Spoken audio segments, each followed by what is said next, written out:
Hey there, Agile Adventurer. Just a quick question. What if, for the price of a fancy coffee or half a pizza, you could unlock over 700 hours of the best Agile content on the planet? That's audio, video, e-courses, books, presentations, all that you can think of.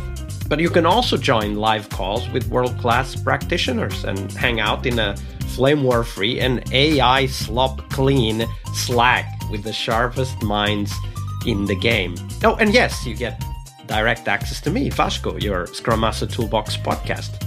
No, this is not a drill. It's the Scrum Master Toolbox membership. And it's your unfair advantage in the Agile world. So if you want to know more, go check out scrummastertoolbox.org/membership. That's scrummastertoolbox.org/membership. And check out all the goodies we have for you. Do it now. But if you're not doing it now, let's listen to the podcast. Hello, everybody. Welcome to our Success Thursday. This week we have with us Bernie Maloney. Hey, Bernie, welcome back. Thank you, Vasco. So Success Thursday is, of course, where we explore success for us as Scrum Masters. But before that, share with us, Bernie, what's your favorite retrospective format and why? So I've got a couple. So the one that I will go to probably more often than not is Sailboat, because it's really simple, but you can add some layers on. Now, I tend to keep Sailboat very simple. Sailboat above the water line, below the water line.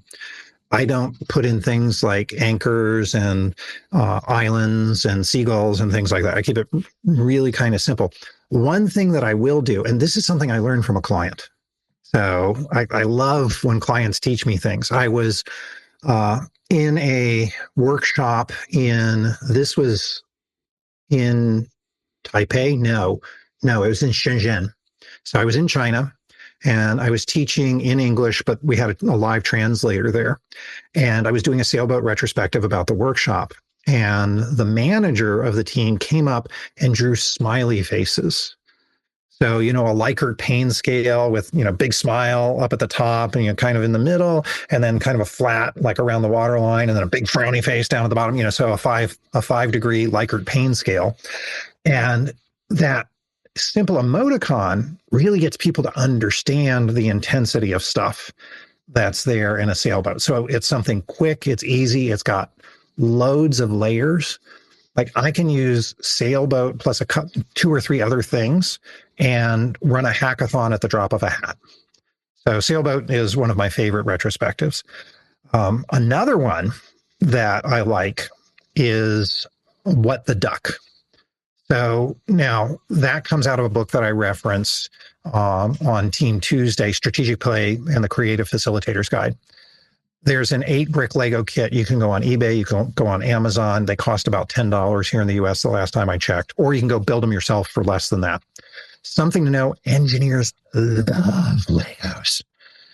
Okay, so you can do a whole bunch of facilitation just with that 8-brick Lego kit. Or if you want to go a little bit further, you can go invest about $20 in a Lego kit, send it to everybody on your team. And then when you're doing a retrospective, have them build something that represents what you're talking about. And then describe it. What you're actually doing is something that comes out of therapy. It's called dissociation. So by creating an object outside of yourself and then talking about it, you're able to, like we talked about yesterday, Vasco, you're able to step into that third position and see the whole situation. So you've got less of the direct emotional attachment. We see this in children's therapy where they might use puppets to describe difficult things. So using Legos is a great way to get your teams talking. In fact, if you're looking for creative retrospective formats, I've got a YouTube video, poweredbyteams.com/YouTube, with 4 creative retrospective formats. Another one that I picked up from Karina Balduff and Retromat was just doing a sketch. Okay. And then having people show it. So doing a show and tell with either something physical like Legos or a sketch is a great way to really tease out a whole bunch of information in a retrospective. So those are my 2 favorites. Wow, there's a lot of stuff there to unpack, and we'll put the link to dissociation, what it means, and maybe the link to the strategic playbook, of course, every one of the retros, and Bernie's YouTube channel in the show notes. But of course, we're also talking about success. It is Success Thursday after all, and we do all of these retros and a lot more things in order to achieve that success, which is often represented by a high-performing team, successful outcome for the organization and the team. But we need to know what that success means for us, because we need to map, to track our way to that successful outcome. So let's define it, Bernie. When you think about your role as an Agile coach and as a Scrum Master, how do you define success for yourself? At a broad level, it's having a situation in which a team can thrive and do their best work, even when it's challenging. Now, some of the early indicators that I have for success, my goal when I come in and work with a team is to not be there forever. So I actually want the team to start to become self-directed and to do their own stuff. So one of the first things that I will do is I will teach thumb voting, or Roman voting, some people call it, as a facilitation technique. And I'll try and teach it really well. And then I wait. I wait to see when the team starts adopting some of the stuff that I have injected. And thumb voting is one of the first things that I'll see a team do. Like when they come up they've got to do some decisions and they start organically on their own without me facilitating it, using something like thumb voting that I've taught them, that's a clue to me that they're starting to become self-directed. I can actually back off. So that's one of my early measures of success. This team is starting to get it. When I see them stepping out of waiting for direction and at least stepping into seeking permission, that's another sign of progress. I actually would love to get them into begging forgiveness, like understanding what the constraints are around them. And that's something I try and get teams to understand. Diana Larson calls this circles and soup. So at the inner circle is what the teams think they have a control over. Outside of that is another circle that they think they have some influence over. And then there's the soup that they live in that they just have to live with. And part of our job is to coach those teams to expand those circles, to get them to recognize that they've got more control than they thought they did. They've got more influence than they thought they did. And so as I see them starting to stretch those boundaries in an organization and starting to take initiative, that's another sign of success. Look, honestly, every management team that I have worked with wants the teams to succeed. Now, the managers, the leaders, they may need some coaching and leadership because they may only know about command and control as a leadership style. And so they're being very highly directive with their teams. And so part of my job is to coach those managers. And this is typically line managers, first level managers, maybe second level managers. As you get into executives, they're already there. They know they have to delegate. They know they have to set direction and let the team go. But nobody, and I referenced this when I talked about Peshawari's too many bosses, too few leaders, there's no structure to coach these people into these skills. And so that's part of what I do as a Scrum Master. How do those leaders start to set those boundaries of safety within which a team can experiment and then get those lessons? So another part of my success is getting those managers to start to expand those boundaries and then start to coach the teams instead of direct the teams. So those are some of the things that I look for. As the more I do that, the more self-directed the whole organization becomes, and the more I can back off and go find another client. The circles and soup example, I think, makes it very concrete, one way for us to observe that the team is becoming more self-directed, because we see that what's under their influence keeps expanding, right? Like, and if we do that at a regular interval in the retrospectives, right? Like where are these things, and just do the mapping within the circles and try to understand, like, is the team believing that their domain of influence has grown, or are they not? Because that might be a possibility. There are changes happening all the time. And that is a very important, even very practical and pragmatic cue for us to help the team understand that, hey, this thing was in our control before. Why is it not now? And what can we do about it?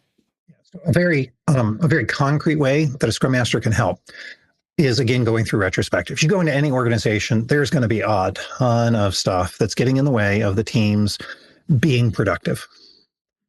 And in retrospectives, part of what we're doing is we're surfacing how could we improve. And some of that's going to be systemic in the organization.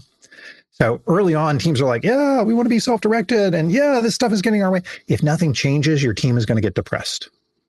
So one of the things I coach Scrum Masters towards doing is build up a backlog of things that need to be fixed. So as you surface things in a retrospective, great, surface all the things that are getting in the team's way, but put them in an improvement backlog and focus on only one thing. Focus on the top thing and keep focusing on whatever the top thing is until it changes. If nothing changes, your team is going to get depressed. They're going to feel like this is just process theater. And why are we doing it? And they're going to fall back into waiting for direction. But if they see that their inputs start to change the overall organizational system, that's where they're going to have a little bit of hope, and they're going to keep chipping away at that sort of stuff. Yeah, absolutely. And they get to this point of relentless improvement, which is a phrase somebody used here on the podcast. And I very happily stole that because I think it's a beautiful phrase. I love that phrase as well. I've got an example, if you want, of getting a manager to recognize how they needed to change. Thank you very much for sharing all of those stories with us, Bernie. Okay, thank you.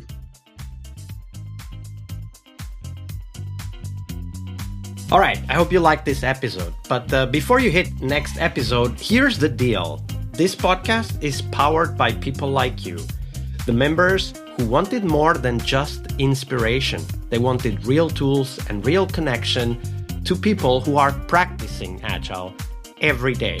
We're talking access to over 700 hours of Agile Gold, CTO level strategy talks, summit keynotes, live workshops, e-courses, deep dive interviews, books, and if you're into no estimates, we got the pioneers of no estimates in those deep dive interviews as well.